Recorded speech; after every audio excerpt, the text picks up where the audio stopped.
सारी बाबा छोड़ के आ गया मैं दुनियादारी सारी बाबा छोड़ के लेने आ जा।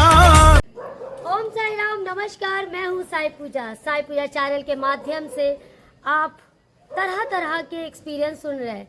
जो एक्सपीरियंस आप सुनते हैं वो एक्सपीरियंस बाबा ने दिए होते हैं अपने भक्तों को। जो एक्सपीरियंस जिसको हम चमत्कार का नाम देते हैं, जो एक्सपीरियंस का नाम देते हैं, जो अनुभव का नाम देते हैं, सच पूछो तो वो सिर्फ और सिर्फ बाबा का प्यार है, स्नेह है अपने भक्तों के प्रति। तो मैं रूबरू कराती हूँ भक्तों से जिनके पास अपने अनगिनत अनुभव होते, और जब आप अनुभव सुनते हैं तो उस अनुभव को सुनकर आपके जीवन में एक रोशनी की किरण आती है और आपको लगता है कि कोई आपको सुन रहा है, कोई आपको देख रहा है, हाँ, कोई आपकी ज़िंदगी को संवारेगा भी। तो चलते हैं आज एक भक्त का एक्सपीरियंस लेने, जो कि बहुत ही खूबसूरत एक्सपीरियंस है और सुनकर आप धन्य हो जाओगे कि बाबा के इतने सारे जो भक्त हैं उनके साथ एक अलग ही कहानी है, अलग ही दास्तान है। तो चलते हैं एक भक्त के पास और उसका प्यार जो बाबा ने उसको दिया है वो पूरा समेट के आपको अर्पण कर रहा है, और आप सुनिए उनके ज़ुबानी। तो चलते हैं उनकी दास्तान सुन। तो चलते हैं उस भक्त के पास जिसके पास बाबा की एक अनोखी दास्तान, एक अनोखा अनुभव। तो भैया आप ये पहले बताएं, आपका नाम क्या है? मेरा नाम चेतन सिंह है और मैं सतना से बिलोंग करता हूँ। अच्छा, सतना एमपी से। अच्छा, एमपी से बिलोंग करते हैं। तो ये पहले बताइए कितने वर्ष हो गए आपको बाबा से जुड़े हुए? बाबा का मेरे पास बाबा की एक मेरे पिताजी फोटो लाए हुए थे, और वो फोटो एनीवे यहाँ वहाँ रहती थी, ध्यान जाता था, बट उसको मैंने फिर साझा किया अपने साथ और उनको अपने साथ रखा मैंने, और उनकी फिर मैंने पूजा भक्ति की। उसके बाद मेरा सन 2012 और उसका 12 और 13 में मेरे साथ बहुत ज़्यादा परेशानियां रही। सन 2012, सन 2013? हाँ, सन 2012 और सन 2013 में मेरे साथ बहुत ज़्यादा परेशानियां रही। किस प्रकार की परेशानियां मतलब मैं बहुत ज़्यादा डिप्रेशन में भी चला गया था, और मेरे पास कोई वर्क नहीं था। दूसरा मेरी तबीयत भी सही नहीं रहती थी, और उस समय मैं बहुत ज़्यादा मतलब वैसा था। और वहाँ पर भी मैं एक्चुअली क्या था कि मैं अपने घर से फिर अपने वाइफ के यहाँ आ गया। वाइफ ने मेरे को अपने यहाँ बुलवा लिया। मतलब आप अपने ससुराल चले गए? ससुराल चला गया, और वहाँ पर मैं ये शॉप में बैठता था, और वहीं मैं बाबा के कहा जाए तो आप सब मिला के अपने ससुराल चले गए? जी जी। तो वहाँ पर क्या चीज़ें थी, कैसे आप रहे? मैं बहुत ज़्यादा परेशान भी रहता था, और मैं बाबा के यहाँ सुबह और शाम मंदिर में जाया करता था। उसके बाद मेरे जो साले साहब हैं उनके कुछ दोस्त लोग शिरडी आ रहे थे। अच्छा। और वहीं पर ऐसी चर्चा चल रही थी, तो मैंने कहा यार मुझको भी बाबा के यहाँ जाना था, और लगता है कि मेरे को बाबा के दर्शन करने चाहिए। तो वो बोले कि नहीं ये जी वो तो पूरी टिकट्स बुक हो गई हैं, अब आप शायद है कि नहीं जा सकते। उसके कुछ दिनों बाद मतलब जैसे उनका रिजर्वेशन कंफर्म हुआ, तो उसमें से 2 व्यक्ति नहीं जा रहे थे। तो वो आए, बोले जी आपको चलना है शिरडी? मैंने कहा हाँ चलना है। और ये बाबा का बहुत ज़्यादा एक्सपीरियंस रहा कि मतलब बाबा ने मुझको खींचा, और उन लोगों ने मतलब अपना पोस्टपोन किया प्लान, और मेरा प्लान बन गया। मैं अपनी वाइफ और बच्चे के साथ मैंने उन लोगों के साथ फिर मैं आया बाबा के यहाँ। सन 2014 की बात है ये। अच्छा। और मैं यहाँ पर आया, और मेरे को नहीं पता था कि क्या कैसा है। मैं तो पहली बार आया था शिरडी, और मैं ये मान लीजिए जो द्वारका माई है, द्वारका माई से लेफ़्ट से मैं सीधा एंट्री किया पानी पीते हुए, और मेरी वाइफ अंदर चली गई थी द्वारका माई में। और मैं जैसे जूता उतार रहा था तो वहाँ पर मैंने देखा कि एक मतलब पूरी कफनी पहने हुए बाबा पिंक कलर में, बिल्कुल ऐसा तेज उनका कि मैं क्या बताऊं। बट उस समय चूँकि मेरा पहला एक्सपीरियंस था बाबा के साथ, तो मैं समझ नहीं पाया, और मेरे मन में थोड़ा सा ख़राब व्यवहार आया। मैंने कहा कि बताओ यहाँ भी लोग बाबा का भेष बना करके और पैसे वसूलते हैं करके। अच्छा। और जब मेरा इतना सोचना, मैं गेट के अंदर गया भी नहीं, मैं बाहर ही था, तो उतने में बाबा वहाँ से कब मेरे पास आ गए मैं खुद असंभव हो गया। और जैसे ही वो आए तो उन्होंने बोला बेटा 10 रुपये दे दे। तो मैंने कहा मेरे मन में मैंने फिर सोचा, मैंने कहा बताओ। मैंने एक्सपीरियंस किया और उन्होंने 10 रुपये मांग लिया है।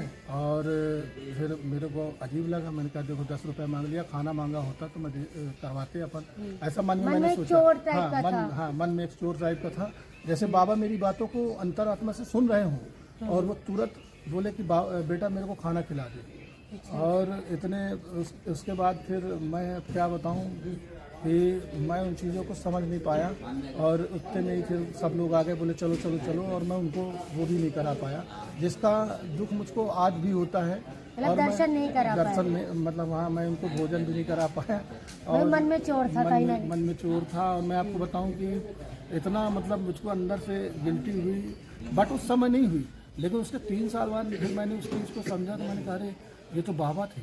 और फिर मैं हर साल, समझ लीजिए कि 2014 से मैं हर साल शिरडी आता हूँ। बस तो इसी क्या आस में। आपकी परिस्थितियाँ आने मतलब जैसे आप बाबा में गए तो परिस्थितियों में कैसे कैसे सुधार आया? फिर बहुत सुधार आए। बाबा ने मुझको हाथों हाथ ले लिए, जैसे कि एक बच्चे को उठा लेते हैं। और मुझको बाबा ने फिर कैसी परिस्थितियाँ आई, कैसे कैसे मतलब आप जब आने लगे यहाँ पर तो क्या आपके जीवन में बदलाव आ गया कि आपके पास कितना पैसा आ गया जिससे आप हर साल आने लगे? मैं क्या बताऊँ, मेरे पास तो कुछ नहीं रहता था उस समय जब मैं बाबा से जुड़ा नहीं था। और उसके बाद फिर मैं जुड़ा तो बाबा ने मुझे जैसे कि जर्रे से आफ्ताब भी बैठा देते हैं, ऐसा कर दिया। बाबा ने बच्चे को जैसे रुई से पोहे की तरह पालते हैं, ऐसा पाला। और बाबा ने मुझको मेरे को बिजनेस दिया। मैंने ओम साई प्रोटेक्शन के नाम से उनका बिजनेस भी चला। मेरा स्कूलों में ड्रेसेस का बिजनेस है। ड्रेसेस सप्लाई करने का। और ये सब बाबा की ही कृपा से है। और बहुत कुछ दिया, गाड़ी भी दिलवा दी उन्होंने, 4 व्हीलर। और क्या बताऊं मैं, प्लाट भी उन्होंने दिलवा दिया। क्या बात है, मतलब चल पड़ा बिजनेस आपका। जी बिल्कुल। क्या बात है, मतलब एक आपके पास जो पैसे नहीं रहते थे, आप ससुराल में जाके रहे, फिर एक अलग तरीके की मानसिकता आ जाती कि मतलब हम कुछ नहीं कर सकते। मैम और दीदी। और मैं फिर इतना परेशान रहा और ऐसा निकाला बाबा ने, जैसे कि मैं क्या बताऊं। मेरे मतलब मेरे माँ, मेरे बाप, मेरे सब कुछ मेरे बाबा है। और इससे बड़े कुछ नहीं, मेरे परिवार को भी हाथों हाथ लिए रहते हैं। और मैं बाबा की पूजा भी करता हूँ। जहाँ मैं पूजा करता हूँ, मैंने द्वारका माई बनाई हुई है। कंटिन्यू तो नहीं जला पाता, बट हाँ मतलब मैं भोग लगाता हूँ। और उसमें बाबा के 3 अक्ष हैं और तीनों अक्ष आप स्पष्ट देख सकती हैं बाबा के। अच्छा। मैंने उनसे अंतरात्मा से मैंने ये भी कहा कि बाबा मैं आपकी इतनी पूजा सेवा करता हूँ तो मुझको कुछ तो दिखाइए। फिर उन्होंने वो अक्ष जो है तो डाला। और वो अक्ष भी मैं आपको अगर मतलब एक आकृति इनके घर में, इनका कहने का मतलब है कि आकृति इनके घर में जो उभर के आई है। बाबा मेरे घर पर आए हैं, इससे बड़ी और कोई बात नहीं है अभी तक। मैं तो ये कहता हूँ कि बाबा मेरे साथ हमेशा हैं और हमेशा रहेंगे। और एक एक्सपीरियंस और है कि मेरी बेटी का प्रॉब्लम हुआ था बीमारी का, जिसमें बाबा ने पूरा साथ दिया था। यानी मान लीजिए कि बेटी को मेरे खड़ा कर दिया था। और मैं क्या बोलूँ, मतलब बहुत अनुभव है मेरे जीवन में। बेटी को प्रॉब्लम हो गई थी पेट में, उसके बाद उसका इलाज चला वहीं छोटी हॉस्पिटल में। उसका केस बिगड़ गया, फिर बड़ी हॉस्पिटल में ले गए और लास्ट में माइनर पॉइंट पर पहुंच गई थी बेटी। और फिर एक साईं भक्त ने मुझसे कहा था कि जब मैं बाबा से जुड़ा भी नहीं था तो बोले आप बाबा पर भरोसा रखो, बेटी आपके 3 दिन में बैठ जाएगी। अरे मैंने कहा कि मैं कैसे मानूँ। बोले आपको भरोसा रखना है और आप मेरा वादा है कि 3 दिन में। और 3 दिन में वो बेटी खड़ी हो गई। आज मेरे साथ मतलब बाबा को आपको जोड़ना था तो आपके माध्यम बाबा बनाते चले गए। क्या एक आपके दोस्तों मतलब आपके साले के दोस्तों के साथ आपको शिरडी आना हुआ। जब बेटी आपकी बीमार थी तो एक साईं भक्त ने बोला 3 दिन में आपकी बेटी ठीक हो जाएगी। मतलब कहीं ना कहीं बाबा आपको आपसे जुड़ रहे थे। बिल्कुल साथ में है। और मेरे तो पग पग में बाबा है, मेरे तन मन में, मेरे रोम रोम में बाबा है। और आपको जो ये डिवोटीज देख रहे हैं, जो साईं भक्त देख रहे हैं, जिनका जीने की इच्छा ही खत्म हो गई क्योंकि कुछ लोग आपकी तरह इस वक्त जीवन जी रहे हैं, उनके लिए क्या आप कहना चाहेंगे? मेरा ये संदेश है कि आप एक बार बाबा को वहीं से मान लो। आप ये मान लो कि आपकी दुनिया बदल जाएगी, चाहे वो जिस रूप में हो, चाहे वो आर्थिक रूप से हो या शारीरिक रूप से हो। मेरा ये विश्वास है, मेरी श्रद्धा है मेरे बाबा पर कि बाबा उठा देते हैं। और मैं आपको बताऊं कि ऐसे एक्सपीरियंस की मतलब जो काम नहीं होना था वो 15 दिन के अंदर बाबा करके दे देते थे वहीं से। मतलब और मैं कुछ नहीं कहता, मेरे बाबा यानी मेरा विश्वास है। साईं मेरा विश्वास है, मेरा विश्वास है। साईं मेरी भक्ति, साईं मेरी पूजा, साईं मेरा विश्वास। रोम रोम में मेरे गुरु भी हैं साईं। और मेरे इष्ट भी है साईं, सब साईं का दूसरा नाम ही विश्वास है। जब आप विश्वास कर लेते हो, आप भक्ति करते हो, और अगर आपका विश्वास जगमगाया, वो भक्ति नहीं। किसी भी कंडीशन में आप रहिए, किसी भी कंडीशन में रहिए, बाबा पे विश्वास कर लीजिए कि बाबा मुझे गिरने नहीं देगा। वाकई बाबा आपको गिरने नहीं देते, आपकी विश्वास की लाज रखते हैं। तो कैसा लगा ये अनुभव हमें जरूर बताएं।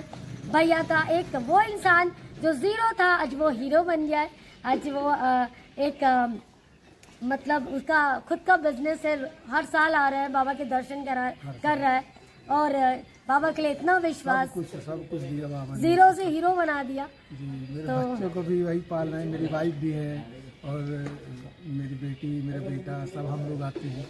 क्या बात हम है। तो हम पूरा परिवार भी लेके आए 2-3 बार दीदी, और आज मैं एक भक्त हैं, उन्होंने कहा मेरे को जाना, वो जात के मुसलमान है, उनको भी मैं लेके आया। क्या बात मैंने है। कहा कि भाई आप भी हिंदू मुस्लिम सिख ईसाई सब बाबा के कहते हैं बाबा अल्लाह मालिक।